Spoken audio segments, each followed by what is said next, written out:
Hello, and welcome back to Command Protocols Podcast, episode 8 this time. I'm your host, Matt, and this is my co host. Andy. Hey, look at Yeah, you that. see, It's like smooth as silk. practiced and sorted. Um, Today we're going to be talking about Manchester GT and what we took and how we did and all of our games. And we're going to talk about some lists that have been also done well and our win rate and such. So, apart from Manchester GT, how has your week been? Because it's been a while since we've been on because we missed last week. Yeah, we were too busy last week, or just never really found the time to both be free at the same time. I've been busy with work, basically. How about Yeah, you? I was extremely tired last week. I remember we were going to shoot the episode of the podcast, which is when I put out a comment on our YouTube. I was like, "Yeah, new video going up on Saturday," and then I passed out on Friday night at my computer. So Left me sat here all alone going, where's Matt? yeah, What's he doing? yeah. So yeah, it's been a good. We've just been prepping for Manchester, deciding what we want to take, um, and we can pretty much just get stuck straight into it. And I'm just going to add this to the scene, and it's going to be look at that, boom, Enjoy, global Necron. Me and Andy, number 1 and 2. enjoy it while it lasts, Matt. Yeah, the That's my Andy spot. does have to, as one of our subscribers commented, somebody, aka Andy, has to play Annihilation Legion at an RTT. I'm going to try to force him to do it. So I think the we biggest we problem didn't with me doing that is I'd actually have to paint a lot of models. just go to an RTT that doesn't need paint score. Job done. Nah, those things don't exist near me. But we're doing all right. We've me and Andy are repping the podcast, being number 1 and 2 at the moment. Hopefully, we can keep it up. We've had some pretty good runs, so we can probably just jump straight in and talk about our games. So Yeah. I'll hide that, and then we'll go back to us. I So will take Annihilation Legion to an Attitude though. yeah, he has to. I would have done it without having it being a forfeit. Yeah, of course you would. I love Scorpeps. Mm-hmm. All right. So, how did your game one go? What were you playing as well? So, what were you playing? What was Well, your I list you picked? I decided to go with Hypercrypt. Good old faithful. Back to the Tesseract Vault and the Silent King. My list needed a bit of a change after the update where it went up quite a few points. So I tried a few different builds and decided to settle on one that had 2 squads of Trite Praetorians, 2 squads of Flayed Ones, some Solo Destroyers, a Spider King, 2 DDAs, and of course the Vault. So I thought I Classic would try that Andy. one. Yeah, it's got a combination of shooting, a little bit of melee, some scoring, Mhm. bit of a little bit of a stat check, and then And how did you find the 6-inch deep strike opposed to the 3-inch? it makes a big difference. It really does. Not so much for the Vault, but just for trying to deny primary or fitting in little spaces for doing, like established locus in their deployment zone, for example. Mm. Screening out 6 is a lot easier than screening out 3. And there were a couple of times where I wish I'd had a 3-inch deep strike that would have got me a few points. Yeah, yeah, that's the main change. But a lot of people has kind of swapped over to Hypercrypt again since Star Shatter's demise. Yeah, I think you have to play it slightly differently than we did before when we had the 3-inch. Because before we could just go, we'll go anywhere, but now you probably play it more as a normal list, a normal way of playing, but you just happen to be able to pick up and reposition a couple of units to help you score, or just get a better line of sight. Really, Hmm. Well, if it's no surprise to anyone, as I shared it quite a bit, I took Awakened Dynasty. I think that it's the best, probably one of the best, if not the best, Necron detachments in the meta at the moment, with elves flying around, and Bridgehead and all that jazz. There's not that much in the game that can kill the 20 warriors, so I took just an absolute triple Scorpeth, Orokin Overlord, bunch of warriors, some DDAs, pretty much. That was like the gist of the list. Um, and the plan was just to never die and res on objectives and do a surprising amount of damage. So, how did your first game go, Andy? What were you paired into? So my first round, I got paired into Crusher Stampede Tyranids on Sweeping Engagement, which is literally the worst matchup I could have ever asked for. 3 Tyrannofexes, Exocrines, Malceptors. Not a good matchup. No. I was basically crying for the first 4 days after the pairings. Like, if I'd taken Star Shatter or taken Awakened Dynasty, I'd have been absolutely fine. But because I took Hypercrypt with the Vault, which, you can't hide it on that deployment, so he can just deploy on the line with his guns pointed at my Vault, and if he goes first, he'll just shoot me off the board. And if I go first, I can't shoot him off the board because I don't have as much shooting. So I was hoping that he wouldn't play like that, and he didn't play like that. So I managed to scrape a 2-point win. Very nice. Yeah, there were a few early mistakes from both of us in terms of what we targeted and how we moved, but it came down to I was able to kill what I needed to kill right at the end. And somehow I kill 3 Tyrannofexes, which never happens. They're usually the last thing alive on the table, but in this case, I killed them and everything else was still alive. So Yeah, I remember walking over to the table when I was done with my game, and you were like, "Yeah, the Tyrannofex shot my DDA and just one-shot it." oh yeah, no, well it happened twice in the same turn. Well, 2 Tyrannofexes lined up to 2 DDAs. First one shot, killed it. Second one shot, and killed the other one. Third one shot and did like 9-10 wounds to my Vault. I'm like, okay, well, yeah, okay, that's how this game's going to go. I've got no more shooting, and yeah, but I managed to scrape through. Nice. Yeah, so it was pretty close. How was your game? So I played against somebody that watches our channel, Luke Harris. I think that's his surname, and yeah, he is one of the Mind Goblin guys, and he also applied for Team England this year. And he basically said to me, I messaged him like, "Oh, we're paired into each other," and I saw his list, and essentially he was playing 4 Catan and a Vault. And on Sweeping Engagement, as Andy was saying, Andy had the same issue that my opponent had, that he couldn't hide his Vault, and I had DDAs that could see into his deployment zone without moving. So they just hit. I was like, I want to go first, and I had 20 warriors as well, which I knew he couldn't kill. With the vault, so I was like, I want to go first. I shot the vault. One DDA bounced off it and did nothing, and then the other DDA did 12 dev wounds and, and another 4 damage. And I was like, okay. And then I managed to tag it with 5 flayed ones by charging 5 flayed ones into his flayed ones, killing them, and then tagging it. And then it was pretty much just a wrap. I just tagged 2 Catan for most of the game. And yeah, you just couldn't ever kill the warriors, so it just really wasn't that much of a game because of the warriors just countering him. But yeah, I was trying to finish first because I usually like have quite a quick round one, and bloody Reese yet again. I looked to enter my score and I was like, oh, nobody else must have submitted a score this early, and Reese has won his game 40, 50 minutes into the round. I was like, we started early. Me and Luke started early as well, and I was like, yeah, I'm definitely going to finish this game. Bit of a beast. Maybe I should start playing Imperial Knights as well. Yeah, Corvus Black Stars, baby. Yeah, well, he took 2 and he didn't play once into a matchup that they were good. Yeah. Yeah.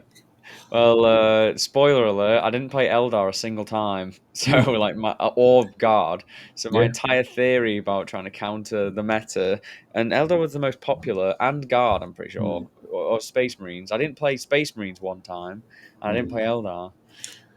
Yeah, because historically, Hyper for me has always been good into Eldar and Guard as well, and my practice games before Manchester kind of led me to believe that was still true. But again, didn't actually end up playing them either. So a bit weird that we dodged the meta armies, but still, So round 2, what was your round 2? So I paired into Brett Smith. That's it. Brett Smith, Thousand Suns. I think he was one of 2 Thousand Suns players at the event. And Necron's traditionally don't have a good rep into Thousand Suns unless you build for it. Like our DDAs just get one shot at range by auto advancing fucking or 36-inch moving magnets, and especially on that board, it's so hard to hide my because I've got a ghost arc and I've got key pieces and I can't really do much damage to him back, What's especially to Magnus. which one was it? Was it Crucible rounds? Crucible, yeah, and Purge. So it's like I can't really hide all that well. I was quite worried that he would just be able to get a line with Magnus and then just Doom Bolt at 36 inches with the Vortex Beast being nearby, and then just shoot at 33 Hmm. and just get a kill kill more every turn. So I basically just put the Warriors into the middle. I was like, well, I'll get hold more, and I won't give you anything to kill as best I can. But he managed to get and then I killed his cultists with my flayed ones, and then he killed them. So we both got like a kill first turn. Turn two, he did get a kill, and I didn't get a kill because he like just out. He did something that I should have expected, considering I play Thousand Suns, where he moved his disc dude to indirect with Magnus and killed my Scorpest and the Lord, which was quite unfortunate. But can obviously happen. And he got assassinated from that as well, so I could have avoided it by just not letting him land there with the Warriors. And basically, just I was in combat with two Vortex Beasts for pretty much 3 turns, and then Magnus joined the party, and he couldn't kill the Warriors. I was just resin constantly, like every time he'd shoot him and fight, I just res and res and res. Did you not double Doom Bolt the Warriors every turn? Because they can't. You can't reanimate from that, right? No, no, no, they can't. But he like there was just too many to kill. Like he would double doombolt them, but then he would then shoot with one of the things, and then I'd just reanimate 10. Like Yeah, I mean, if you double Doom Bolt, then stick Magnus in there because he's yeah, but got. he was in combat with Vortex Beast. Okay. Yeah, I was like wrapped in a he didn't want to fall back with the Vortex Yeah, Beast because you that's should. got like 15 attacks in combat, Yeah, and but then if you can double Doom Bolt and I was only down half poking out into the was middle, so he would just doombolt me, and then I would just pull out of sight. right. Okay. Like yeah, so and it was also if he tried to get line of sight to the Warriors, I'd be able to like shoot the Hmm. thing that got line of sight to them as well, because I had like DDAs coming along the side. But I basically just misplayed the end. Well, I misplayed that bit, I should say, and then at the end, it basically came down to he went second, and he drew his cards. I had like a final score of 89, and then he drew his cards and he got like cleanse and secure, but the Warriors were in the middle, and he was just really he'd lost quite a bit at this point, so he was really struggling to kill the Warriors Hmm. to get the secure and and he couldn't get the cleanse in the middle, and he wanted to try and get hold more and obviously kill more, and he needed literally to hold the middle to get secure and to get hold more and kill more to win. And I failed the battle shock on the Vortex Beast, which just lost me the game.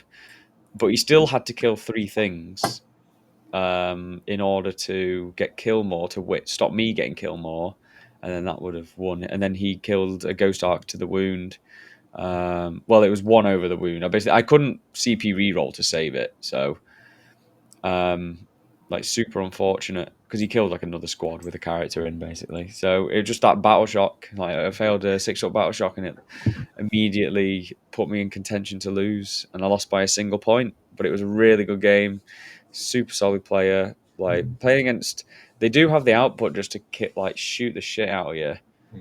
but I felt like I was on the back foot, like having to hide my DDAs so far back because you can just we can one shot them so easily without any effort.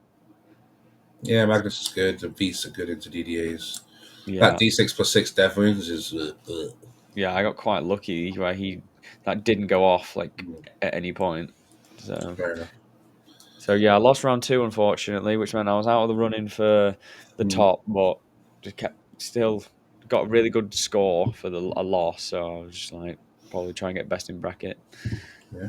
How was yours? So my round two was against Black Templars, Righteous Crusaders.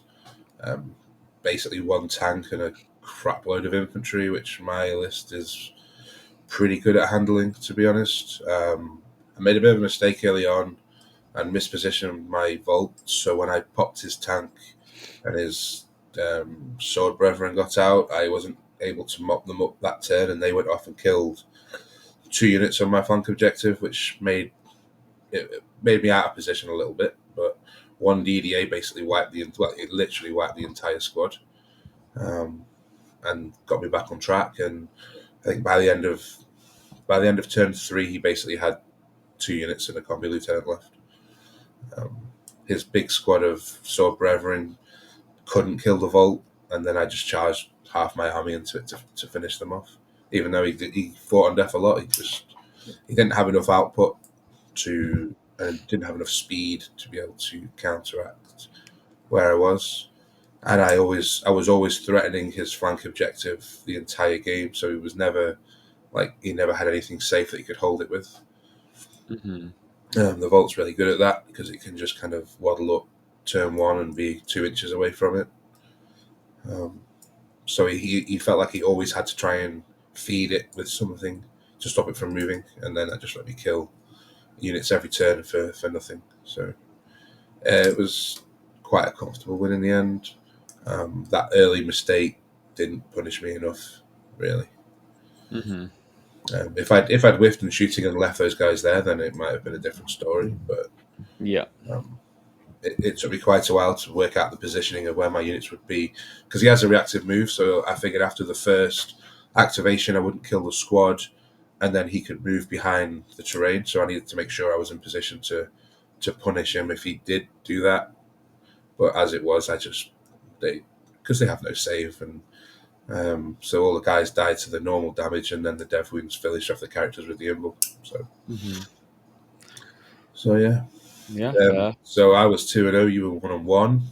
yeah. I wasn't gloating. I was commiserating. There's no gloating there whatsoever. No, not at all. No, I was very sad that you lost. 1,000 Suns especially, because you think that Necrons might not be going to 1,000 Suns, but I've never really seen that. Maybe it's just the builds that I play. Yeah, you pretty much only play a Spider and Volt, so it's like completely different. Even when I was playing in practice games against them with other things, it'd be like, oh look, I've randomly bought 4 Spiders and 18 Scarabs into you, and then suddenly the Spiders are really good. But yeah, the Spiders are good in that matchup for sure.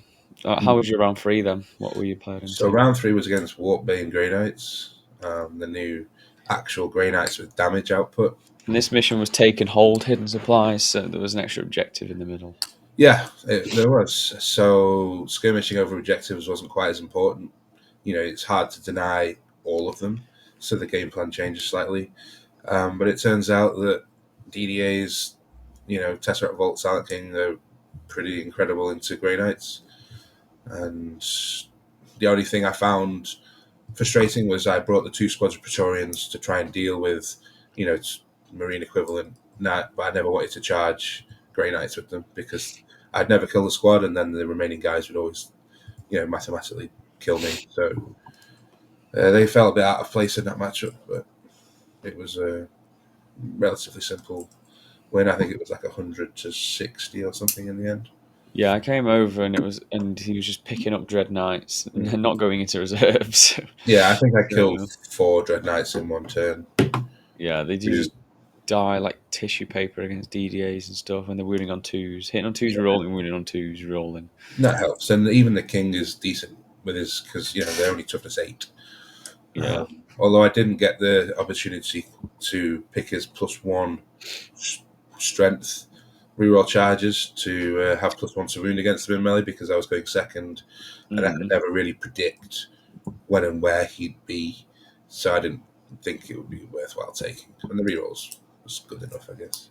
Yes, that third thing he can choose. Yeah, there was a moment, because we were both kind of a bit tired, where I shot a destroyer into one of his Dread Knights and did 6 damage, and then I charged with the Silent King and did 8 damage, and he put it down to a wound. He then slapped the shit out of me, killed both Minears, and did a lot of damage to the King, because I didn't make any saves. And then I was stood there thinking, hang on a second, I'm sure this guy should be dead. I was like, how many wins have they got? He's like 13. I was like, yeah, I'm sure I did 14 damage. And he's like, 6. I was like, yeah, 4. Yeah, so it did die. Yeah, it did die. So we managed to we rolled that one back a little bit, and I got my king back on full health for a turn. But, they are quite deadly if they get into combat and you fail your saves. Even with the spider just sat there chilling, going, "Hi, I've got a 5, I feel no pain." So, yeah, fair. I played into Votan, and he was playing 20 of the Terminators, which is like a really big counter, especially the big. He had a big 10-man and 2 5-mans. They're a really big counter to Warriors because that squad drops in and does 10d6 plus 40 grenade shots, and then also has Volkite as well. And that can just. And sometimes you can run a character that does ignore mods as well and stuff. So they're just hitting on 2s, yeah. wounding on 3s or 2s, and then they just miss your squad. Like, it doesn't matter. It's just dice, so many dice. So I was shitting myself basically, and it was taking hold as well. And I was like, oh, I don't know what I'm gonna have to do. I'm just gonna have to play the game with like the rest of my army, and then in the later turns, then push with the warriors and just be like, right, deny primary for a full turn, and just try that. So, but then he started all of his Terminators in reserves, and I was like, okay, Screen the board. no, I couldn't do that. I'm not fast enough. But I was like, okay, I really want to go first now because there's no threat turn 1. So I just deployed all my warriors on the line, like out in the open. And then I went first, and I was like, thank God. And I just went on 2 objectives in the middle with the warriors, and then obviously had my home, and then put Zeraz in the middle as well. And then I scored like 10 on cards or 11 on cards, so I got really good cards. I got like cleanse, and I think cleanse is only 4 actually now, right? So cleanse and containment, so I got really good passive cards. I was just like, yeah, it's your turn. He moved out, like, got 2 bad cards. I think he got cleanse as well and something else. He cleansed, and then I was like, right, it's my turn. I just advanced the warriors back behind the wall because I was like, you're just going to drop your Terminators down and shoot them, so there's no point me being on the out there. I was like, I might as well just not give you them because the angles are really tight as well. They can only see into your deployment zone on that map in one area. So I basically just had to I pushed a DDA out and put it on an objective just a screen. I was just like, yeah, DDA go. For some reason, he started sabotage on that like flat piece of terrain with one of the Sagittars that a DDA could see without moving. So yeah, I think it was just game 3 tiredness. And and then his turn, he brought some berserks out to charge Zeraz. Deep struck 5 Terminators and a character to charge Zeraz as well. Hit the charge, and then I just heroics with the warriors again. They were behind the wall, and then but I rolled like a 10 or something, so I just based him and then just swung out onto all of the objectives in the middle again. The 2 ones in the center, and Orokin went Super Saiyan and killed the whole squad except the character. And I didn't manage to kill the character though. I think I left him on 4 wounds or 3 wounds. Killed. I think that's about it. Killed like a single berserk with Zeraz or something. Got another 15. I was like, right, I've pretty much won this game now. If I can just put him to 5s, like twice, then I pretty much just win by default. But at this point, my warriors were too far forward to fall back, like behind the wall again. Like they were more than 5 inches away from the wall, and obviously you can't advance when you fall back or anything. So it was like So basically, I was like thinking to myself, I was like, what can I do to here? I'm just going to get shot for free. I can't screen enough. Like, what can I do? And then I thought to myself, I was like, wait, I can just desperate escape with my warriors on purpose. I was like, I can just move through him and do a desperate escape roll, because it's not like it's not like this model moves through, so this model has to do a desperate escape. It's for each model that moves through, you roll, and then you can pull models that, like, you can pull them. Because so we looked at it together, and I was just like, right, I'm just going to move 10 guys through you. And I just rolled 10 dice, and I rolled like 4 ones and twos. So 4 models died, which was enough for me to get behind the wall again and not be shot. And he was like, I've never seen somebody play Warhammer like this, where in a funny way, in a nice way, because he was a super fun, kind guy. And he was just like, I've never seen somebody like try and deliberately kill their own models, and or just like go back and forward and not try and do any damage and stuff. I was like, yeah, I'm just trying to do anything I can to survive. And it was pretty, and he had to put his Terminators on the other side of the board. I had like a hero flayed one that survived Overwatch, moved into his deployment zone and got 4 points on homers. And yeah, it was really, really good. I just kept on putting him to fives. At one point, I had to charge a Sagittar, and I didn't want to kill the Sagittar because his guys would go out and you'd get primary. So I was re-rolling all of my successful hits with the Scorpeths to try and not kill it. I got like 4 ones to hit, and he's like, "Are you going to re-roll as?" I was like, "I'm going to re-roll all of my hits." And then I did like the sweep attack with the Scorpeth Lord as well, because it wounds on 5s. So I was like 8 on 2s, wound on 5s, and I left him alive on 3 wounds. I was like, yes. Like, Nice. and took his primary. But it was a really, really fun game. Super nice dude. And I just had to play my arse out, just going in and out, in and out. It was a lot of fun. So I ended the first day 2-1 with 2 100s and then an 89 on my loss. How was your? We were talking about your round 3? So We then did, yeah. we So went for food, didn't we? we And did. we We just went, couldn't fucking get a curry. Like we no. should have asked. I should have asked you at lunch how many people we needed for this curry. Because and then he was like, "Yeah, there's 14 of us." I was like, "You're joking?" Because No. I was going with all the Stonehammer guys.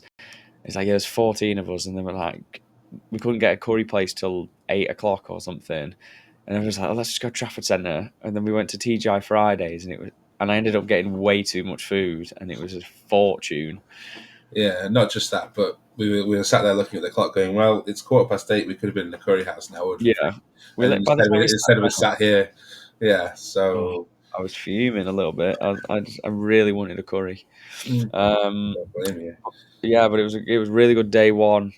Awesome chatting to everyone. Some really good games. So day 2, we both were at TGI Fridays looking at our matches for day 2.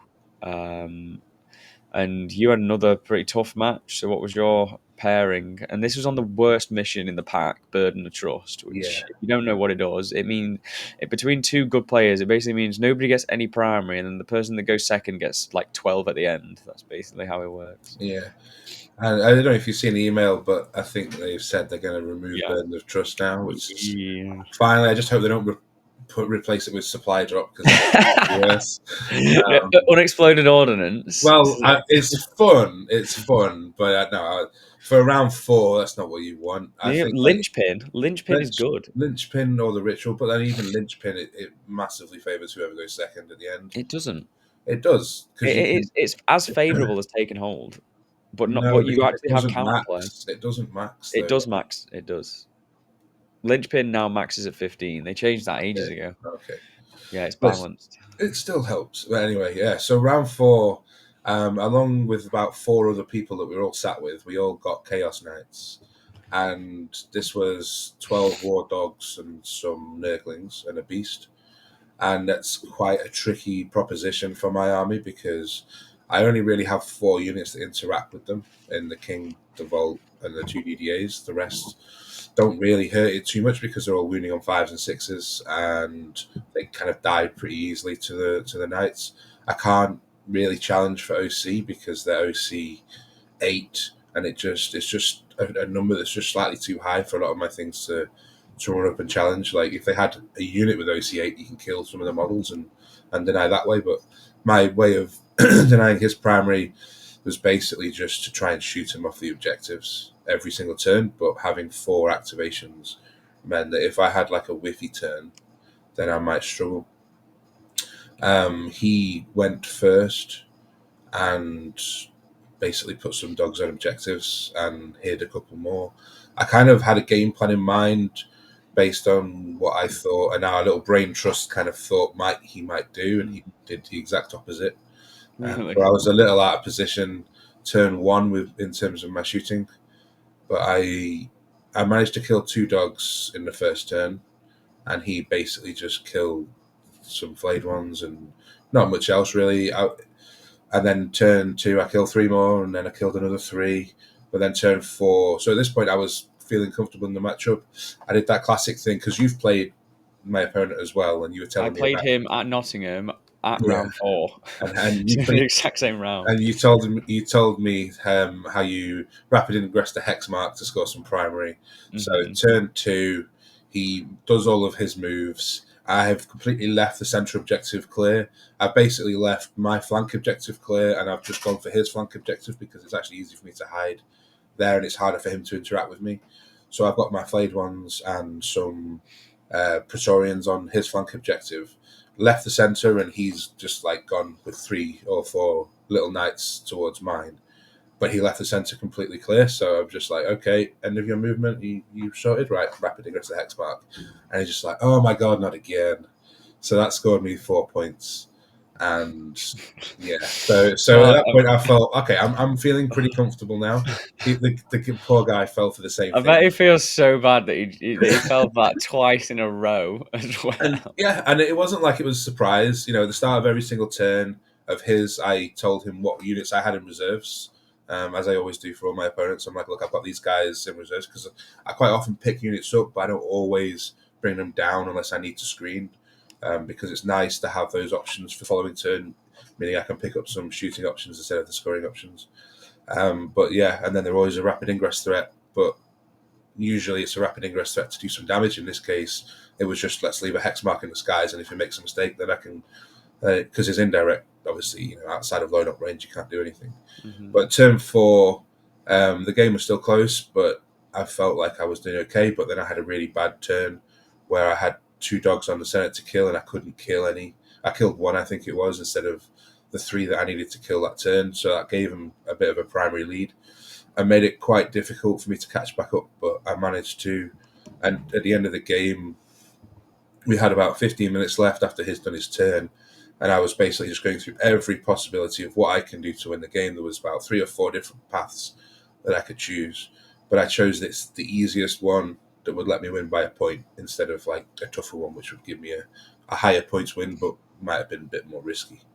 So I ended up winning by a point in a really close, friendly, good, happy game. Yeah, lots of close games, winning by a point. Yeah, I mean, I will take a win by a point. I mean, it was only like a 70-point win or something. I can't remember exactly what it was. And I knew that even at 4-0, that would take me out of contention for the top cut. But I mean, it doesn't matter. You go for the win, and then if you can get more points, you can. But that's the most important thing is just getting the W. So my round 4 was against Kit, who is a friend of yours. Or you know him? Yeah, Yeah. he's up dog. He's friends with Beast. He's a good guy. Yeah, he's really, really nice guy. Running triple Warden, triple bloody Blade Champ, double Caladius. And I was like, can 5 Wardens and a Blade Champ kill 20 warriors with an invuln in one go? No. I was like, and then I was like, no, I don't think they can. Like, they'd have to get very lucky to do so. So we were like chatting in the beginning of the game, and he'd never played against the Warriors, and he's like, "This is just unkillable, isn't it?" And I was like, "Yes, it's unkillable. Yeah. No, it Don't is. go for it." It is. And he basically, the gist of it was that he was just quite inexperienced in the matchup, and you could really tell because he was very indecisive about what to do. He didn't know whether to go out, whether to stay behind. He really didn't want to get shot by the DDAs at all, so he'd rather just stay in his home than actually like come out anywhere. He made some very poor deployment mistakes, which meant that he couldn't do the cards that he drew because he just positioned his models incorrectly. Whereas if he'd like changed it around a bit, he could have done them. And yeah, it basically just went out. It just came down to the fact that he came out with like 1 Warden brick at a time and couldn't kill the warriors. He killed the warriors. Sorry, he attacked the warriors, charged them with 1 Warden brick. I heroic with Zeraz. He like charged off the objective though because he had to base me, and then he split his attacks like half into Zeros, half into the warriors. Did like no damage to either, and then I Yeah. just rezzed more warriors on the point and just got like 8 primary. Um, and then that unit died out in the middle because I charged it. He then charged with the next warden unit. He killed some Scorpeths. I then charged them back and shot them and killed them. He then did the same thing turn 3 with the third unit, and then I just like shot and killed that as well. So he just kind of kept drip feeding me units. Instead, I said to him, I was like, well, what would have happened if you just put everything out, like moved one unit into that L, and then staged and started both tanks on the board, because he started one off the board. I was like, well, if he started both on the board, then he would have more pressure in both sides of the board against me. So I can't just like move my DDA out for free. So yeah, it was a bit unfortunate for him. It ended like 100-44 or something, just because he misplayed it basically, and Yeah. I went second. Yeah, that matchup in the hands of a really good Custodes player would be very difficult.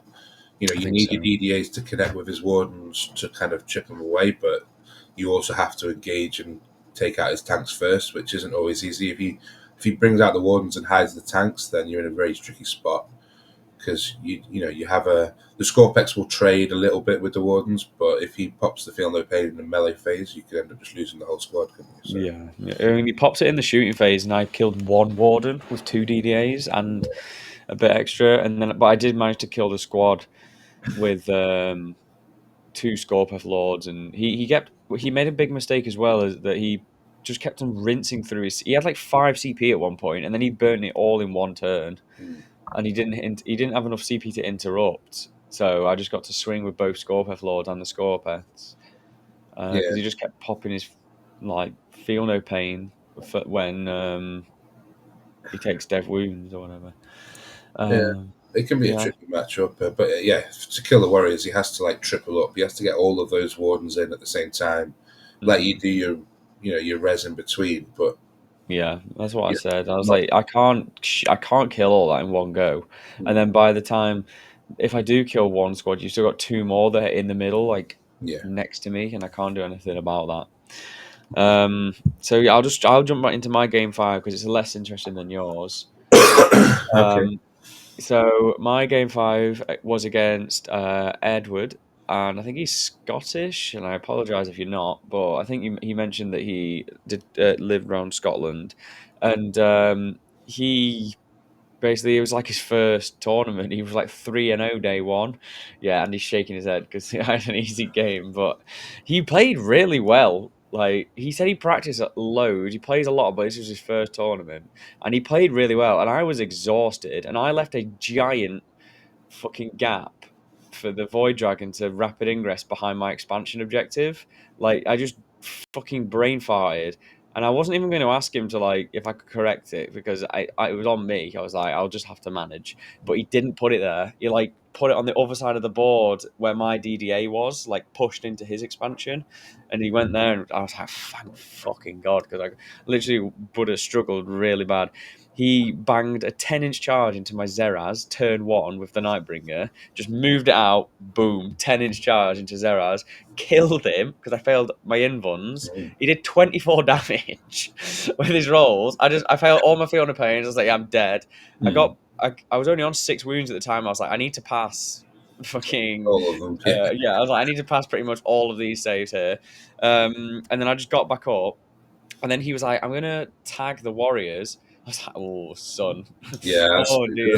that's a mistake. Yeah, he did not move for the rest of the game. He was basically in combat with those Warriors for about 10 rounds of combat. Yeah, I mean, He was killing like 8 at a time. I was like, res for free, res with the arc. And then I tagged like, he charged Zeraz with Wraiths. He like went over Zeraz because he was barely on any wounds at this point. Went over Zeraz, put him on 1 wound and didn't kill him in combat, and he survived until turn 4, Zeraz, because he just wouldn't die. And the Warriors then kept stringing out, and then eventually piled in and tagged the Wraiths. And then I went onto his expansion objective. his immortals came down and shot me off the middle. I fucking charged his immortals with some score pest and banged a 12, Mm. and then got onto his home. And yeah, it was basically just like his Nightbringer was just stuck in combat with me for fucking For the whole game. for the whole game. He was just like fucking Yeah. chopping through me, and the Warriors just kept coming back. And me and Jack Vincent were talking about him, the Mackies afterwards, and it's like imagine like the one Necron warrior that always stands next to Orican and the Overlord that doesn't die, and he's just like Mm. watching all of his mates just fucking die and come back to life and die and come back. He's like, Yeah.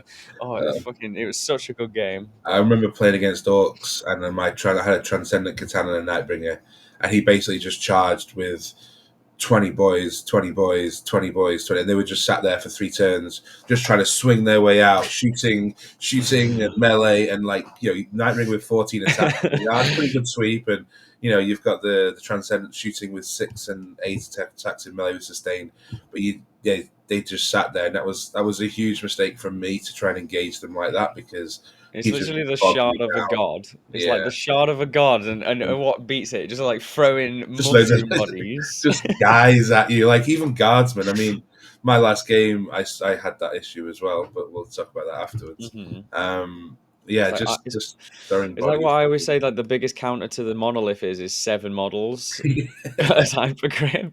Yeah, Like you're like, oh, what counters them? Like, how do you beat the monolith? Just have 7 models, bro. yeah, Like that's 7 cultists, 7 yeah. grots, 7 grots are just like watching them die. Yeah, it's like, Yeah. oh, you missed once. Now you're gonna have to fucking kill me next time. Oh man. So But yeah, yeah, so I finished 5-0. Sorry, not 5-0. yeah, Rip. you win. 4-1. But I didn't drop any points outside of my loss Yeah, because I was just like, I said to my parents, I was like, I'm sorry, I'm just pushing for 100 basically. I need to get best in bracket, and I didn't get best in bracket because somebody drew. yeah. But it's fine. No You justice. scored really really well with that list, which is always good. Well, I was surprised at how good it can actually do the cards, especially when you split the Scorpeth Lords, because you just have like so much shit just walking around the board, and then Yeah, they can't. And the best part about the list is that it forces your opponent to overcommit, like in nearly every aspect. You just put out a 95-point Scorpeth Lord with a Fiona Pay, and it can come back to life. It's like, yep, yeah, what you come. do? What you can do about that? Like you can put a unit on the objective, and I'll always trade up, and Yeah. I don't mind. I mean, I was really close to taking that list myself. I've played it a couple of times. I even sent you some pictures of the games, didn't I? Yes, Of my warriors just sat there, they like just do.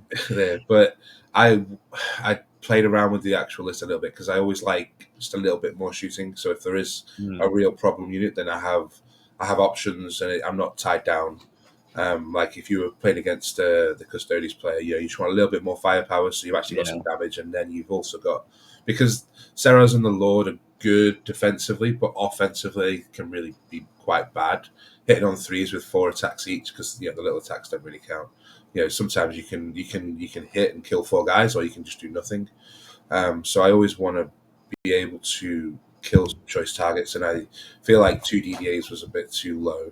I mean, obviously you went 4-1, which was still a good result, and it could have easily been 5-0 if you'd had a little bit of a look against the Thousand Suns player. It was just a couple of dice rolls, really. But the main mistake I know that I made was the not placing the warriors, like, so he couldn't just fucking indirect me. Like, it just completely came out of my mind, and I obviously should know that because I play the detachment. Yeah, is there anything you change from your list? In the list, I've been trying to. So and again in the Thousand Suns game, if I had a Royal Warden, I would have won the game. Yeah. So, but and so and the hex mark didn't really do that much in many games. Like against a good player, he's really easy to screen out. Sometimes you can get the cheeky rapid ingress on the primary, but because the warriors are designed to basically sit on the primary anyway, I'm not really going to You don't get need that it. often. Yeah. So it's like it's good to do cards sometimes. He did a couple of cards, but I don't know how I would do it. But I had a look before, and it's like I could cut the Overlord, put a Royal Warden in, and then cut the Hex Mark and put Imhotep in, but then I've got like 10 points left, so it's like, I don't know. You do lose the auto advance 6, which is quite nice. Yeah, it didn't for me personally, the job of the Warriors, it didn't really come up. Mm. I didn't like need to get. Yeah, it guaranteed that I like got places. Um, like obviously onto the primary, but it wasn't super Yeah. like important. The yeah, the ability to ignore battle shot or be on battle shot once per game can be clutch. But obviously the resorb as well for the overlord's really, really good when you Yeah. start losing models. So it's honestly it's personal preference. It's Yeah. completely personal. I feel like it's just completely personal preference. I I can if somebody took a Royal Warden, be like Mm. I wouldn't be like, no, you shouldn't. Uh, I think it's fine. if you're losing the resolve from the Lord, then there's the argument for taking the command badge. That also Yeah. means you don't have to commit quite so many models on the objectives because now you got OC3, which is really, Yeah. really big. And But then it's like I don't want the scope of Lord it's, potentially. it's another 120 points that you need to fit in there as well. And he doesn't do a great deal by himself apart from give you that OC buff and have the resolve. So, Yeah, yeah. exactly. The Yeah. Royal Warden, I think, is really good though, to be honest, Hmm. especially if you're around Yeah. Ceres because. And he's got a nice little gun too, but then you lose the Lord's melee, which can help you punch out of some matchups. But Yeah. Yeah. And yeah. congratulations on 4-1. Anyway, it Thank was you. a good Yeah. result. Nice. Not too bad. I finished 12th overall. Yes, you did. Yeah, buddy. So how did So, you do when you ran? What was round five against? so my round 5 was against your round 2 opponent on Thousand Suns, which was Mm. not an army I prepped for in this kind of this year, basically, because it's not an army we've seen a lot. Before Worlds and around that time, I played a lot against Thousand Suns, so I was well versed on the matchup and I knew what they did. I played against them in London a couple of times, and tournaments around that. So I felt reasonably confident going into the matchup because I don't think I'd lost to Thousand Suns before, but um, I hadn't played against them for a while, so I needed to refresh on what they did and how they did it. And yeah, we had a really good close game. I definitely made some mistakes in terms of positioning. My fault was really aggressively placed at the start, which is perfect because it forced the action a little bit. He spent probably 15 minutes deciding whether he wanted to go like ham on turn 1 and 2, well, on turn 2 basically because he went first. And if he wanted to try and make a charge into the vault with Magnus and try and take that out, but I always had the spider, I always had the king nearby, so he was always kind of a bit worried that he'd just lose Magnus, not kill the vault, and that'd be the game. But the problem I had was he kept tagging the vault, so like he just brought out cultists, and he had just enough. Like the Hexmark Destroyer Overwatch would kill, not just quite enough, and then the melee from the vault would kill, not just quite enough. So it basically stood there the entire game, killing everything that came out, indirecting stuff, but I never got to move it. So my biggest mistake was not having a squad of Tripraetorians nearby just to kind of countercharge what was in combat with the Vault or use as a heroic so that I could clear it on his turn and then I could move the Vault and start Mm. securing some primary. And so, despite all of the mistakes, like he had a really good turn 2 with Magnus, double moved him, managed to kill some Praetorians, my flayed ones, like his Mutalist Vortex Beast did quite a lot of mortal wounds at the end of his movement. He killed the Doomsday Ark. A lot more resources that I'm used to losing on turn 2 against any army. So and I was kind of out of position, but I managed to pull it back and get it close. And then towards the end of the game, he didn't have a lot left. He had Magnus and some little, I can't remember what they're called, but some little guys on We his had some objective. Zangors, and then he had Zangor Enlightened, and He then had an Infernal Master. he had an Infernal Master which had just not died. It was sat in combat with my Vault and my Spider. It was on 2 wounds. I'd just been shooting everything and melee, and it just wouldn't. And he just survived like too much at this point. But coming into turn 5, it was still alive. On his turn 5, I only needed to try and kill him in the melee with the Spider, but the Spider whiffed and he made his saves. So I was like, okay, well that's tricky, but I've still got a chance to win this game. Let me get my cards. I knew that I could burn at the end because I still had some flayed ones alive in the middle. I had a Hexmark, I had a Doomsday Ark. He got lucky and killed my Silent King with basically dev wounds from his Infernal Master overwatching the previous turn and then Magnus shooting, which I was a little disappointed at throwing that away too easily. I should have played him a lot more conservatively to have him around at the end, but it came down to could I kill the Zangor Enlightened or his Zangors that were doing recover assets. I had a DDA Hexmark that could kill the Zangors, but I decided I would do a different path. I redrew like Storm Hostile, so I got Cleanse. So it came down to could I kill the Zangors with a DDA and the Zangor Enlightened with a DDA and the indirect from my Vault, and then could I kill the Infernal Master on 2 wounds with the Flamer and the Teslas, which would then have allowed my Spider, which was in combat, to cleanse at the end of the shooting phase. So I shot my DDA into the Zangor Enlightened. I got 2 for the number of shots. I rolled 2 1s and a 2 to hit, so that was the big gun gone. The little guns killed 1.5, and then the big guns from my Vault indirect got 6 attacks, 2 hits, 2 wounds, and he made a 5-up save, so it left one of them alive. So that was okay. That's that particular avenue of winning gone. So now let's try and kill the Infernal Master. 5-up save. 5-up save, Invul, right? So yeah. So then I shot the Flamer, got 9 shots, got 4 wounds, I think it was. And then he used like his flip to a 6 for a save. He used his Cabal reroll save. He used the blank. Was it definitely a 5-up Invul? Oh, that's what you said. It's a 6-up. They've got a 6-up Invul. Sorry to tell you now. Yeah, have they got a 3-up save? A 3-up save or a 4-up save? Let me check. They've got a 5-up save, but they're being cover, so it was a 4-up. Yeah, but I was AP3. Oh right.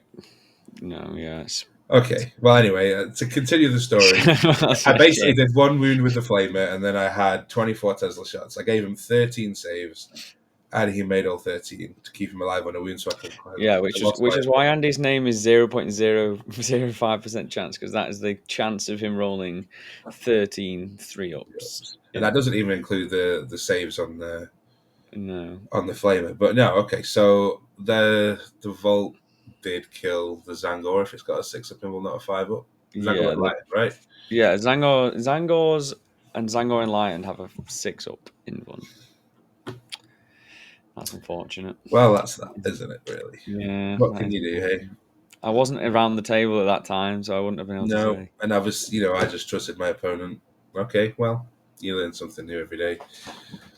But I lost my point. It was still a close game, regardless. I think if I play it again, then I play a little differently. I don't, because basically he stepped out turn 1 with a Mutilith Beast, but he couldn't quite hide it, which gave me an angle to take it down with a DDA, the Vault, and a Destroyer. I thought that's enough firepower, and so I stepped them out and killed it, and he even had the indirect go into his Ahriman on disc, which was doing a sabotage. I handed him a death wound and 3 saves, and he failed them, and then through the Cabal reroll, the CP reroll, and the blank, took 3 damage, which was a nice points boost for him, because that would have been less Cabal points and he would have kept sabotage.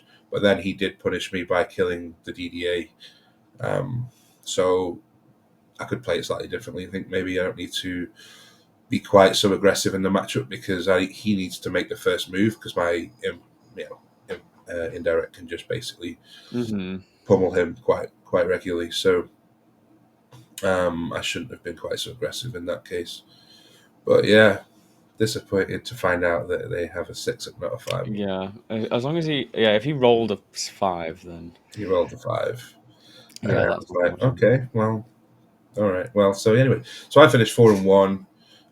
Disappointed I didn't go 5-0. I was never making the top cut even if I won the game, because that was also a game where we denied each other a lot of primary. I mean, top cut, the lowest scorer in top cut was like 15 points. Dropped it. Yeah. So but that, you still want to go 5-0. You still want, for sure. Yeah. Still want to win. So what's really frustrating is that I actually finished below you, even though my win path was harder. Obviously, playing undefeated players all all tournament, whereas you were just like, I'm going to lose one game and then I'm just going to play against some I people in did, in the fact, tournament. submarine. I'm not going to deny it. Yeah. So, But but it's not what been a about great you? start to our little competition for me. But I mean, 4-1 is. If you offer me 4-1 at a GT at that size, I'd probably take it most of the time. Yeah, I take 4-1. I was kind of bricking myself after that first loss. I was like, oh, I'm going to go 3-2. It's like one fuck up. Yeah. And then I paired Votan round 3. I was like, I'm losing. I'm Or going one, fucking 1-2 day one. I'm doing a or one David. tough opponent. Yeah. Um, Yeah, it can be anything can swing it because the amount of people that lost round 2 was yeah. crazy. Like There's a, Vic lost, David Gaylord drew, and then drew again round 3. yeah. Absolutely crazy. There's Uh, a lot of Tony play. lost round 3. Loads of the top players lost day one. Well, Ed lost round 2, I think, or 3. Kyle lost round 3. Yeah, yeah, yeah. Mark lost round 3 or 2. Mark lost round 2. Mark Yeah. Cromwell. But yeah, Uh, but it was good tournament. Both 4-1. Andy didn't get featured on Meta Monday. I did. you didn't Not gonna really say it. like. You're a No, nameless. I got like a You're a honorable nameless mention. Awakened Dynasty guy. Yeah, mine was Necron, top Necron, best Yeah. in faction Necron. That's what that is. But all right, well, we've been chinwagging for a bit, so we'll run through the lists that have Yeah. caught our eye over the last 2 weeks because we've I not mean, been doing it. wait, you haven't asked me if I would change anything in my list yet. I know you wouldn't. You fucking. Oh yeah, I've tried Praetorians. Go on, what would you change? Maybe but I never had the matchup that we were good for, so I don't know Mm. if they were actually Maybe good in the then matchups maybe I that's why you put have to them change for. them. Well, and then I come up against all the matchups that they're actually good at, Yeah, and then I'm like, oh, I wish I had right Praetorians because I want some melee threat and I want some deep the first strike. time anyone's ever said that.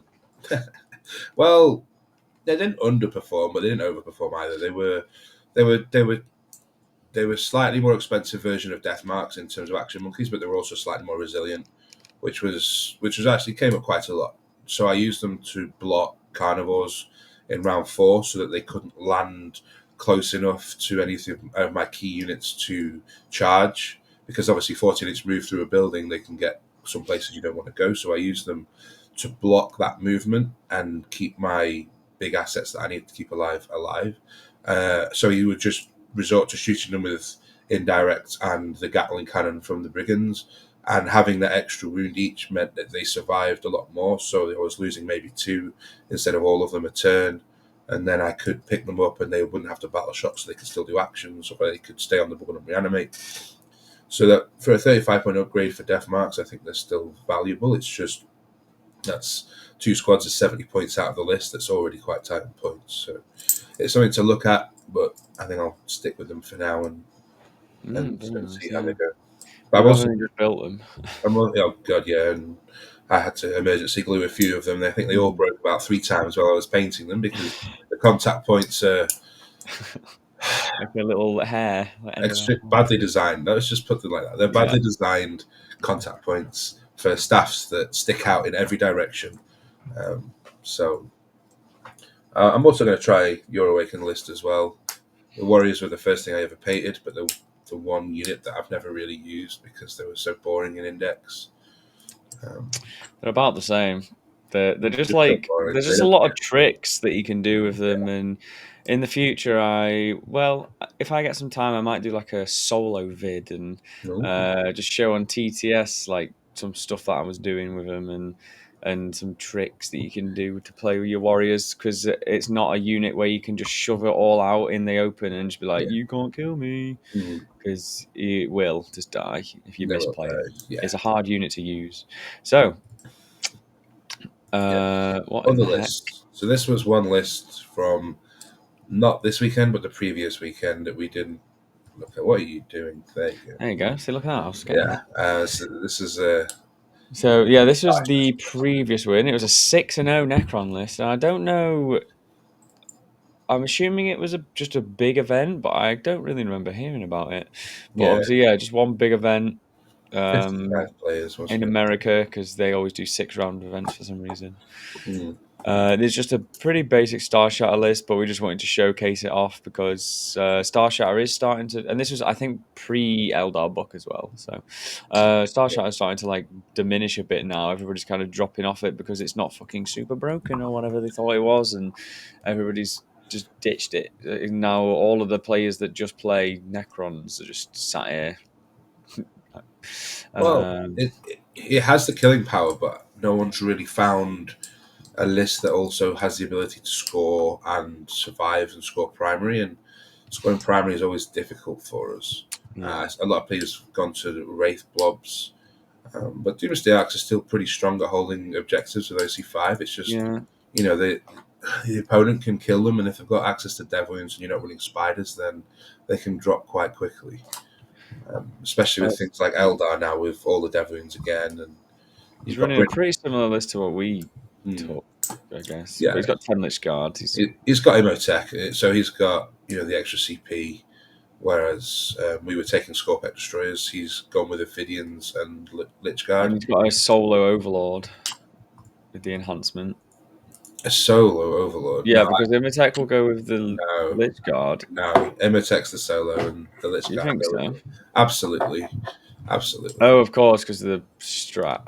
Yeah. Yes, because you're Free strat. not just the free strat, but because you pushing the Lichguard forward to hold objectives and protect your other units, and you want And the Res Orb. the res up, and you want the rerolls. So the Silent King probably runs off with like one Doomsday Arc by himself or something, or the heavy destroyers with Omnitics, and then you leave the Lich Guard to babysit the Doomsday Arcs. So He's got Ophidians. if they get charged, yeah, 2 Ophidians just to do.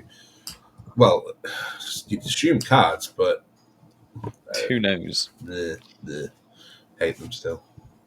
Well, yeah, it was a pretty simple list. So we'll jump onto some lists that are from this week. I mean, it's a tidy list. Like it started to cut and trim some of the fat away that we've been seeing, but the Lich Guard for me never really performed great in this one. But yeah, Right. We can hear whatever coins you're rattling quite loudly, by the way. Wait, you're fidgeting with your coins. it's not coins; it's a bottle opener. Oh, is it? Yeah, Can't hold off the drink. Just waiting to have a beer after this. Yeah. Oh, me too. So this is from this week. There were no undefeated Necron players. There was, so it's basically just all going to be X and ones essentially, or some interesting lists as well that we saw that might have scored a bit less, but they still scored okay. Undefeated at GT level. There were a few RTT wins, like yes, yeah, of course. So this fella's got Barge with the rerolls, double Hexmark, and the Silent King, so more of a greedier version, as we mentioned, as well, and an Imotech. And he's got an Annihilation Barge, which we've seen sometimes, triple DDA and double Triarch Stalkers. So very heavy on the hulls. There's a lot of units here that all kind of are going to be relying on the same strats that I'm not a massive fan of, because you can't stick them all out and then try and protect one, because then the other ones just get killed instead. So, I like to split my units into using different parts of the strat suite that we have. But I think it's just it was just a slightly different, more greedy vehicle heavy Star Shatter list that we were just wanting to mention. Yeah, I mean, I still like it because it's still hard to kill, and some armies will struggle with it. But he lost against Space Marines, which I'm assuming was. And then we've got some of the ones from Manchester, but I was just going to mention Luke Harris's list, which is my first round opponent. He went 3-1-1, and his loss was into me, and he drew into Scary because Scary came along to Manchester. It was 69-69 as well, so it was not. I was over at the table when they announced the score like 69-69. I was like, and then I just said to them both, I was like, "Hey, it's better than 70-70," and I probably should have just fucking kept my mouth shut. Yeah, probably. But triple quad Catan, triple Hexmark, and a Vault. Yeah, some other little bits. It's just a David Lewinsky-esque list, which just does stat check a lot of armies. Like some armies, World Eaters, like that World Eater player must have had a horrible day. Well, if you remember, there was a period where there was triple DDA, triple Hexmark, 4 Catan lists that appeared in our local meta for a couple of tournaments, and I kind of wish I'd played it myself. And he's obviously swapped out the DDAs for a Vault and a couple of scoring options, or just to absorb the points increase for the Catans. Yes, yeah, I was going to say that. It looks like a fun list to play, but if you run into the wrong matchup, like 100 warriors, then or just 20. yeah, then it can be quite tricky. But if you manage to use up your Resorb, your Ghost Arc, and a CP to reanimate with all of his shooting, if he gets the Void Dragon, the Nightbringer, and the Transcendent Catan into those warriors in the same turn, that might overload your defensive capabilities. But it takes a lot of It's very difficult. Yeah, it takes a lot of planning and execution to get all those pieces in the right spot so that you can't pull them out of combat when they charge you. So I can see how difficult it would be. And, you have the ability to kill his scoring pretty quickly. And once that's gone, he's in a bit of problem. He's a bit of trouble. Mm-hmm. But, he lost to you, which is no big problem. And, how he drew against Drukhari with 4 Catans, I don't know. I think he said that it was like something happened at the very end of the game. I can't remember what it was. If you watch the video loop, let us know what happened, because I can't remember what you said happened. But something happened that basically drew it on the cards or something like that. And Scar is really good. So he is the best. He is Mr. Drukhari. He's the best player for that faction ever. So that's always going to help. But even then, I don't see how you kill 4 Catans in a Vault with Drukhari. It's at which point it's just how quickly can you kill him and then just score at the end. Maybe you approach the game slightly differently. Drukhari would change that, but all right. And then that's my list. Let's skip that. We've got Paul Dadsey. I thought we were doing the other one first, but yeah, we'll do this. Which one was the other one? Thomas, the guy who finished 4-1 at the same event. Yeah, we'll do that. We put them in order for a reason, and I've got it in mine the wrong order. He was playing Canoptic Court, and we don't obviously see that many, but this is a pretty cookie cutter Canoptic Court. Apart from he's got triple DDA instead of any Doomstalkers. Yeah, which is an interesting choice because they're just there. They don't benefit from anything apart from the fact that they're just better than the Doomstalkers, I guess. Yeah. Better OC, faster, higher damage, but no rerolls. And better defensively as well with the toughness and the wounds. Just better. Yeah. Just no rerolls, basically. No rerolls, no strats. That's the thing. And I'm currently having to make an all-rounder style defender list for Necrons for the Team England thing at the moment, and I'm unsure of if I want to take Canoptic Court or my style of Awaken list. I think the Awaken list is probably better. The strat suite is better, and if they can kill us, the Wraith squad is killable, especially in melee, whereas the Warrior squads are a little harder to kill. And if you 3 Wraith squads is a bit too expensive, so you're down to 2 probably in a list, and it just makes it more difficult for you to get a good matchups overall. There'll always be 2 armies in an 8-man team that can kill you pretty quickly, especially melee ones. But he lost only to Chaos Demons, and I'm going to assume that that's Slaanesh. Yeah, with double Epitome, that's impressive. 1 keeper, 2 keepers, double Demonettes, and then Fiends. Okay, and then we've got Paul Dadsey, as I mentioned, and he was playing Phalanx, which is something that I'm going to be trying out in a RTT, I'm hoping, but I'm not sure when. It's just I just want to play it. To be honest, I wanted to play it with a Vault. I wanted to play Silent King in a Vault. Look at this here, Trays in the Infinite.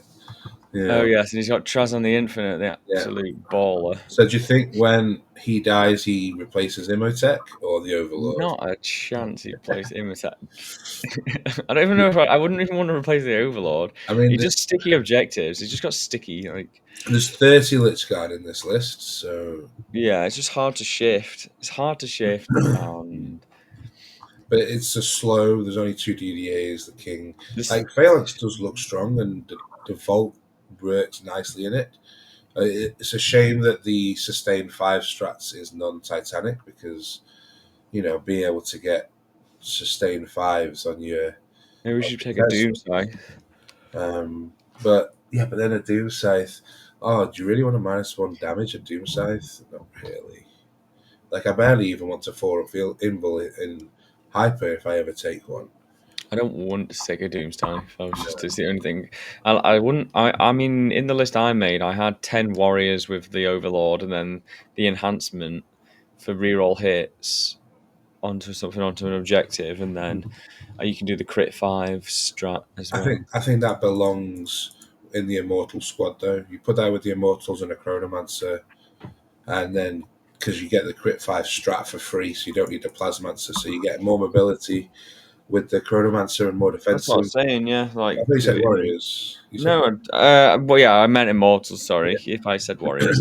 yeah, Yeah, I do. I'm doing it with an Immortal squad. yeah. So that replaces a Lich Guard brick Yeah, basically. exactly. That's yeah. So I went two Lichguard bricks, double DD. It's pretty much this, apart from it's one of the Lichguard bricks is Immortals, and then yeah, no command barge Yeah, maybe. the Command Barge I think is actually really good with the He 30 is Lich good. Guard. Yeah. You've got, I mean, I would still run another Overlord instead of Trazen, and then you've got a Bloody Resolve for points, every right? squad. But I Yeah, mean, it's the you say cheapest one. Trazen is what five, He's 10 points cheaper. yeah, he doesn't have any points left, so that's probably why. Yeah, but But he has got Scarab Swarm, so I guess yeah. Um, it's just some jigging around he could do. but the Triarch Stalkers is the one unit that's actually I've felt really good because going to OC7, just the threat of that OC. So like on Search and Destroy, when you just go towards your flank objective with the scout move, and then you go right. This guy's here. If you try and deny me, I can spend the strat to make it OC7, and then they just don't bother at that point. And they can't shoot it because it's hidden in the wall, and it just sits there the entire game, and you don't even have to spend the CP. Um, Hmm. so I quite like the Triarch Stalkers in this detachment, and playing two is pretty good. Yeah, that's exactly what I was going for. So it'd be cool to see. And But no Vault though. How would you fit a Vault in that list? That's the problem. oh, I don't know, DDAs. But you kind of want the DDAs. To see the DDAs is going to help you clear away that Gladiator Reaper that's going to kill your Lich Guard. Yeah, I Or, don't know. It Vault's hard to fit. yeah, and you can't ditch the King, obviously. You'd just be greedy to. No, the king has to stay. The King has to stay. Right. So, And then shared Danny's list. Just a couple more lists from Manchester that I liked. Danny's list because it's got two Tesseract vaults. he's It's been, got just fucking nothing. he's been playing this list for a while, since the ITT, basically. Yeah, he's been doing it. He was playing two Monolith before, and then he beat me with my two Tesseract vaults, and then was like, you know what, two Tesseract vaults, mate. Yeah, And he's just got nothing going on in this list. yeah, Like, yeah, I but he know. just keeps winning with it. I know. And he beat Nathan. It is just a huge stat check. Like 4 up Invuln, Yeah, 24 wounds is crazy. yeah. T12, I mean, 2 up armor. what's missing from this list is a spider for sure to protect those vaults because it just makes them so much more. What do you even take out? Well, that's just it. So when I built a list like this for ITT, I had the 3 solo Gauss destroyers and no DDAs, and then I had the spider. I had a couple more hex marks, no Ophidians, and then I had like flayed ones. So I had a few extra scoring pieces. I still had the 3 anti-tank shots. So I had 5 flat damage 6 shots, which is usually enough to kill something like a Vindicator, which can be quite difficult with +1 Saloon for the vaults to handle. At least it fits on like an A5 piece of paper. This fucking Yeah, it's a hilarious list to play. yeah. I'm jealous that he gets to play 2 volts. Soon I'm going to have a list with 3 volts because I'm going to Yeah, I've got acquire it. 2 volts. You could always play a volt. Well, I've got a third one coming, so Yeah, that's yeah. going to. It's gonna be an obelisk, guys. He has to make the obelisk. I'm not building an obelisk. I'm He not has paying to. actual money for an obelisk for a new You're obelisk. never owning an obelisk then. I'm gonna get one cheap at some point. I'm not gonna build one for a brand new box. No chance. Yeah, yeah. Yeah, yes, but I mean Uh, the 2 volts list is strong. I think he just lacks a bit of scoring, and if he comes up mhm, against the wrong profiles, the volts can be really, really bad. for sure. So then we've got Mark Cromwell, just Yeah. because he's got he went 3-2. He got a 16-point loss somehow. Bloody hell, Mark! I think he came over to me incredibly early in the round. He's like, yeah, his opponent moved his Wave Serpent, like his movement +7 because of the aspect token, and then got Dire Avengers out, and he can't hide that giant 6-man that locust brick, so he just got fucking blown off the board. And I Oh, was like, oh that no. poor Locust squad that That doesn't. locust, yeah, Andy smiles ear to ear because he hates the fucking unit so much. It's so it is bad. But the You thing lost is, that right? unit that I go on about hating so Oh, much. but it's 180 points, and I guarantee you that the Wave Serpent plus the guys that killed that squad cost more. Yeah, Once but you've they locked get down, back in. yeah. So then you just kill the transport with your 6 Gauss destroyers, I don't know what or your happened, but Tachyon something happened. arrows, But and all then that you mattered is, yeah, you he has kill the the triple weedy guys that tachyon get arrow. out, right? And then you go, okay, that was a good trade for me. That's your one big hammer, or one of your big hammers, We and didn't it's play now the gone. game, so we can't possibly know. But If I was playing and I lost my Omnitics to that, I would be more devastated than losing that useless 6 blob of locust destroyers.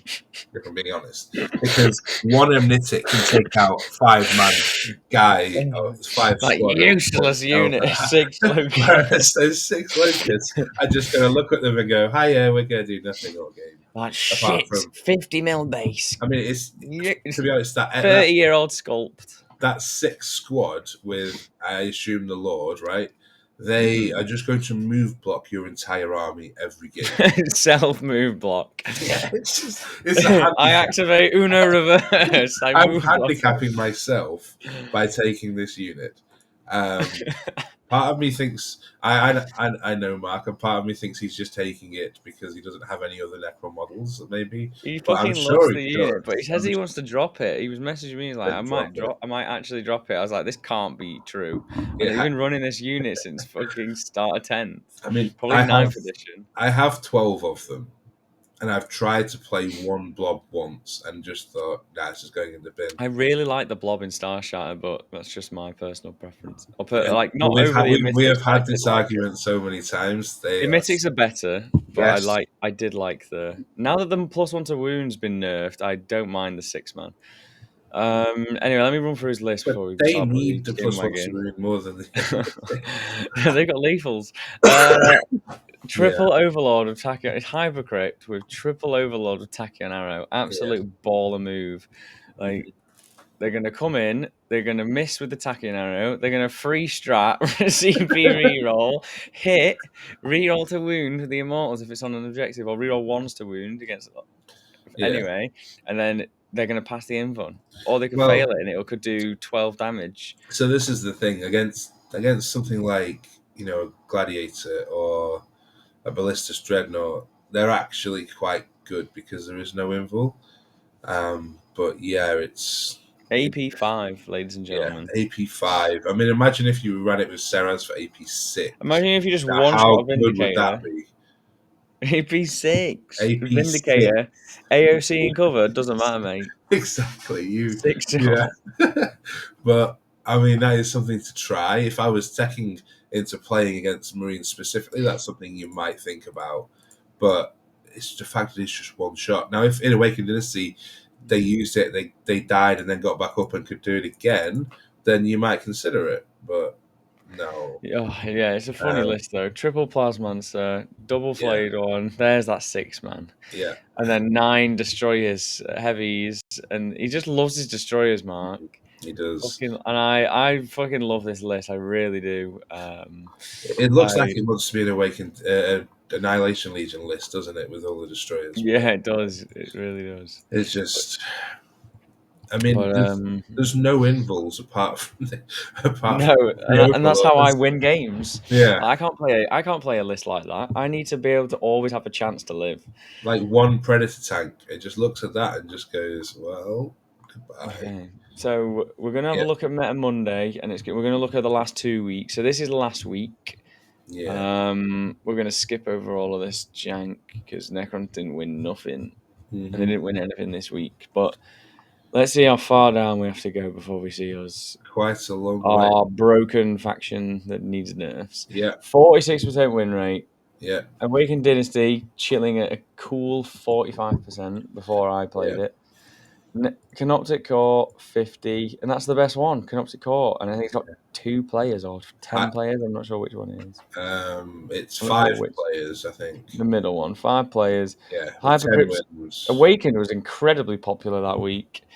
If it was 47 Well, players. everyone had been listening to you. Is it No, 47? that's wins. Okay, so it's the All right, first one. okay. It's fine, it's So, fine. but I mean, still 20, So 20 players. So it was very popular. Everyone's listening 49 to me. Star Shatter. So not quite as popular, but you see people going from Star Shatter to Awaken because you can play a lot of the same units in that detachment, but maybe the Awakened detachment's just better overall because of the suites of stratagems that it has are actually a little better. But yeah, so the win rate hasn't been great that week. We went from being like rank 1 a couple of weeks in a row, even with a low win rate, to now middle of the pack towards the bottom with 46%. Yeah. I find like Necrons are never defining the meta. They're just like shaped within the meta. And then the Yeah. builds, like their builds are so dynamic that we change to fit the meta. And we are good in, and that's why I think we're good in teams because we just fit so many different roles.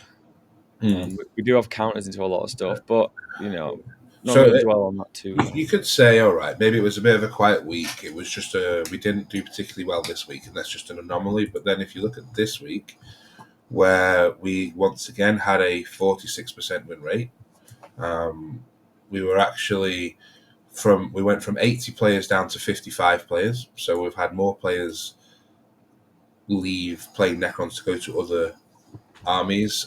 This week, I think, was a more popular week than the one Yeah, before. I'm just highlighting the 12 Necrons Awakened there. It's just, Yeah, the nameless one, and the I'm name is part one of that's me. the others. Yes, fair enough. Yeah. And Um, you and Andy Mitten, do you know for the overall global rankings, it's me, you, and then Andy Mitten yeah, for what? for overall ITC ranks. ITC global is What? me, then you, then Andy Mitten in 789. Really? Yeah, yeah.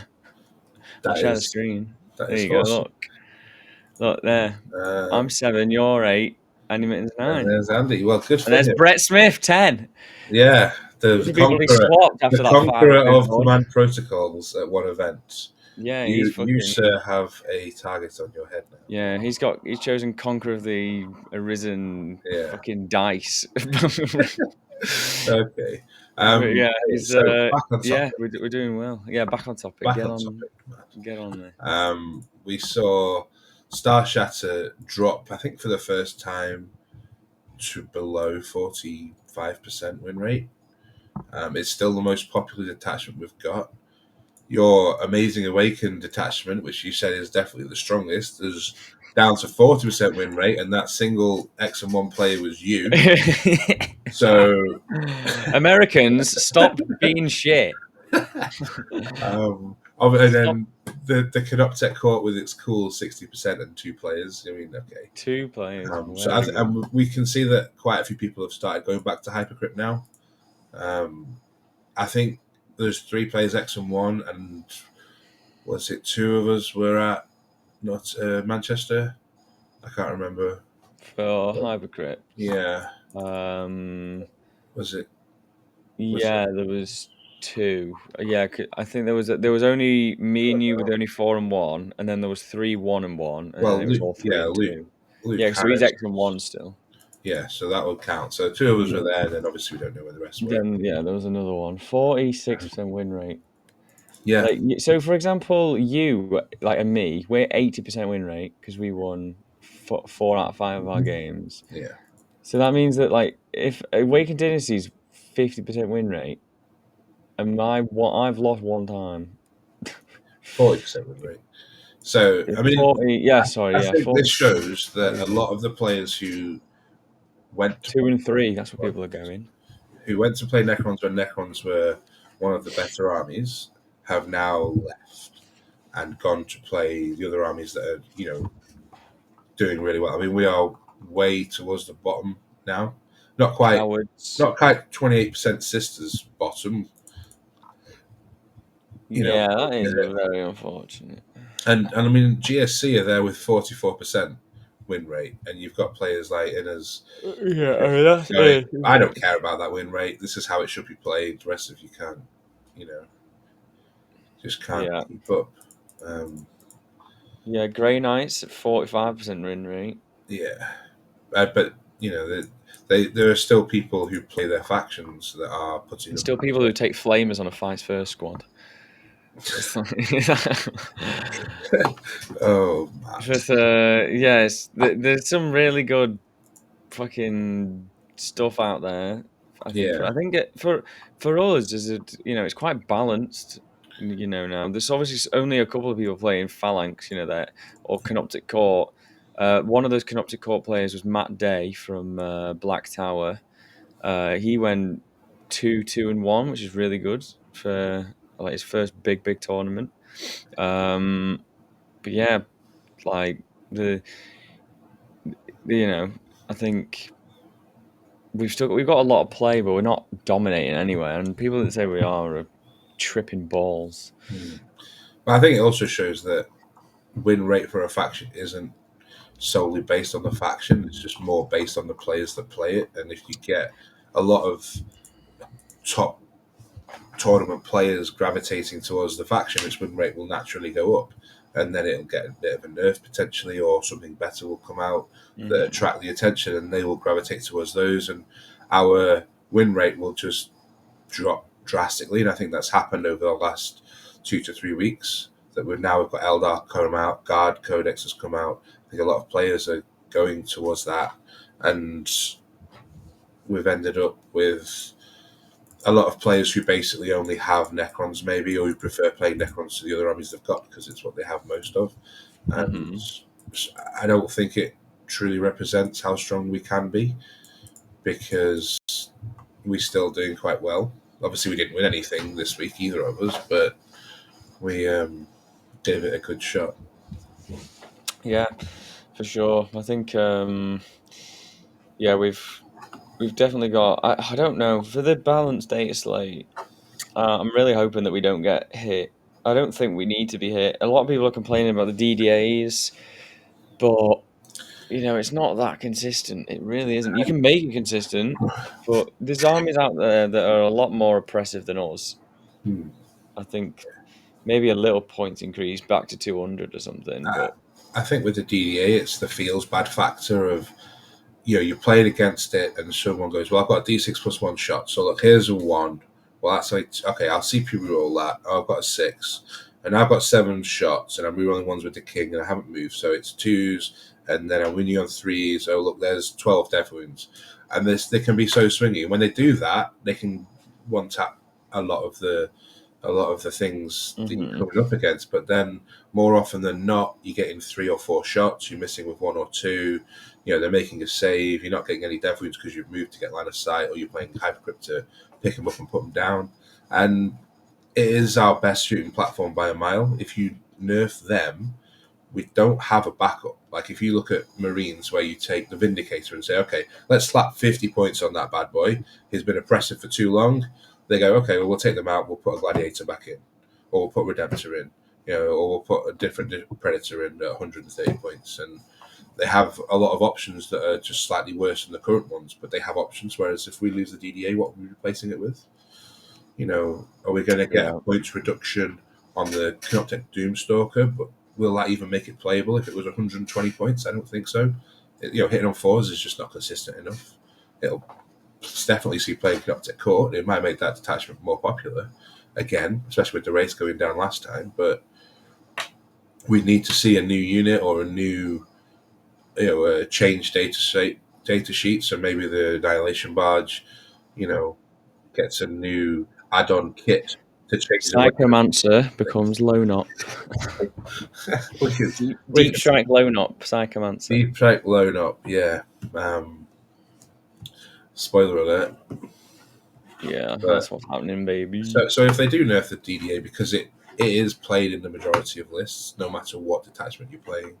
Like we saw it in the 3 in Canoptek Court, we've seen him in Annihilation Legion, we've seen him in Awakened Dynasty, and Phalanx, all of it basically. We might really start struggling at actually killing things if they go too much. Yeah, for sure. I mean, if they go up 20 points, but they give us D6 plus 3 shots, I would happily take that. Or D3 plus 3, less max shots, but more consistent middle ground. I would happily take that as well, but I can't see that happening. I think we're going to see other things.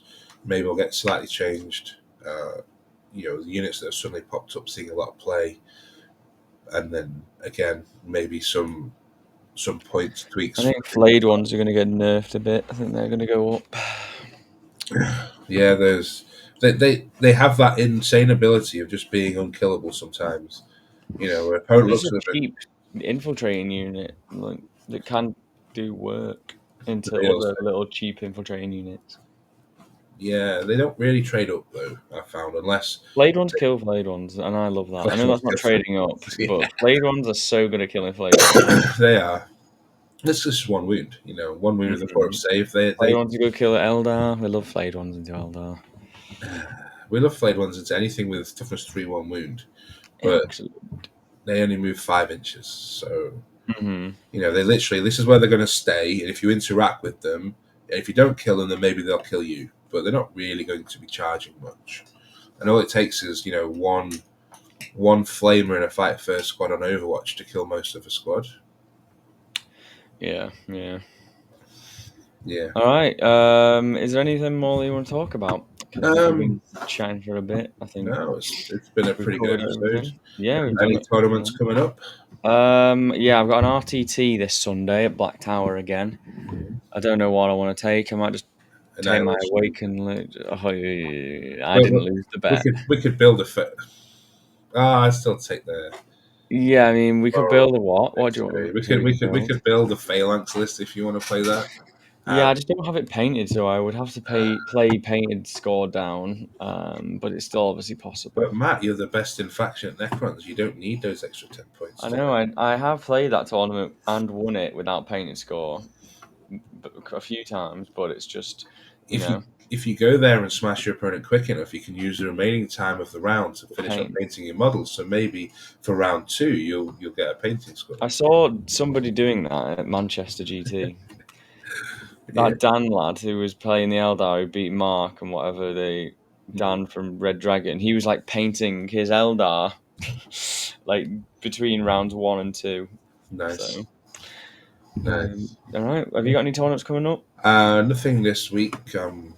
I have committed to working the weekend, so that. And the weekend after, we're going to Battlefield Birmingham, right? Birmingham. That's the next one for me. So I've heard that the terrain is very Tesseract Vault friendly. So I'm probably going to be running at least one of those bad boys. Maybe we'll take 2 and just hope that we don't play against the bad matchups like Tyranids.